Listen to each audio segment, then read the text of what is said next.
Which brings us to the next style of question, which is a really typical style of question that's often asked in exams. So we know that alpha and beta are the roots of this quadratic equation, and we're asked to find A, the sum of the roots, B, the product of the roots. Those are the two things that we know a lot about. We have formulas for those. But look at C, D, and E. We don't have formulas for those things. So what we're going to need to do before we can answer those questions is rework them so that they're in terms of things that we know, the sum and the product. But we'll get to those in a sec. So part A, we want to know the sum of the roots. So the sum of the roots is given by this formula. Okay, so in our case, alpha plus beta is equal to minus b on A. B is negative 6, so we're going to have minus 6 on A, which is 2, which is going to be positive 6 on 2, which is 3. Part B is our product of roots, which is given by the formula C on A. C is negative 1, A is 2, so we get negative 1 on 2, or I suppose we'll just write that as negative a half. So those are the easy ones. They'd be typically worth a mark each.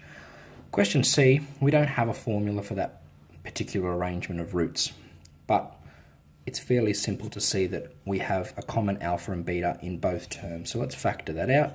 Factor out an alpha beta. What goes back in?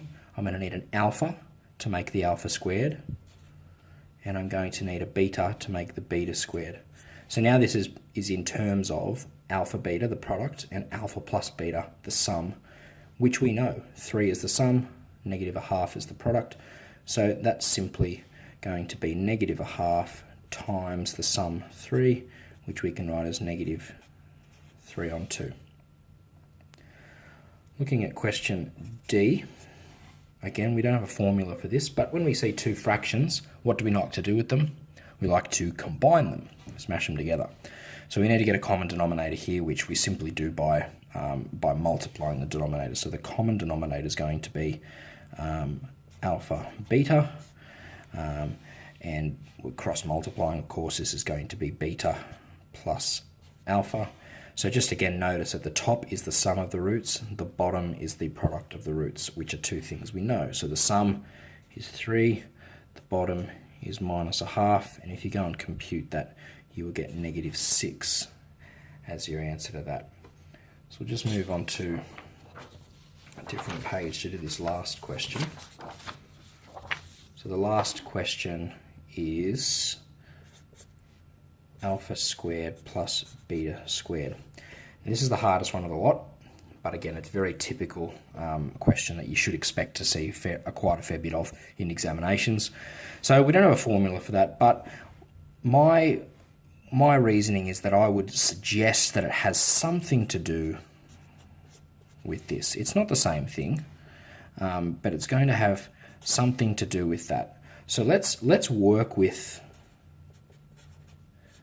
this for the time being. So if we're going to expand that, of course, we're going to realize that it's the same thing as alpha plus beta, and using our FOIL technique, the first is going to be alpha squared. The outside will be alpha beta. The inside again will be beta alpha, which I'm going to write as alpha beta. And the lasts are going to be beta squared. Putting it all together, we get alpha squared plus 2 alpha beta plus beta squared. But of course, the question that I've been asked is to determine simply the value of alpha squared plus beta squared. I don't want this 2 alpha beta term. So what I'm going to do is I'm going to take that 2 alpha beta term and bring it over this side. So I'm going to subtract the 2 alpha beta from both sides. So we're going to get alpha plus beta all squared minus 2 alpha beta is equal to alpha squared plus beta squared. And this is the thing that I'm looking for. And over this side, we've got the sum of the roots, squared of course, and 2 times the product of the roots. Again, two things that I know about. So alpha squared plus beta squared is equal to the sum of the roots squared. The sum was 3 minus twice the product, and the product was negative a half. So that becomes 9. Negative 2 times negative a half is just equal to 1, so we plus 1, obviously the two negatives, and that equals 10. I wouldn't suggest memorizing this formula here. I would suggest going through this process every time you encounter a question like this.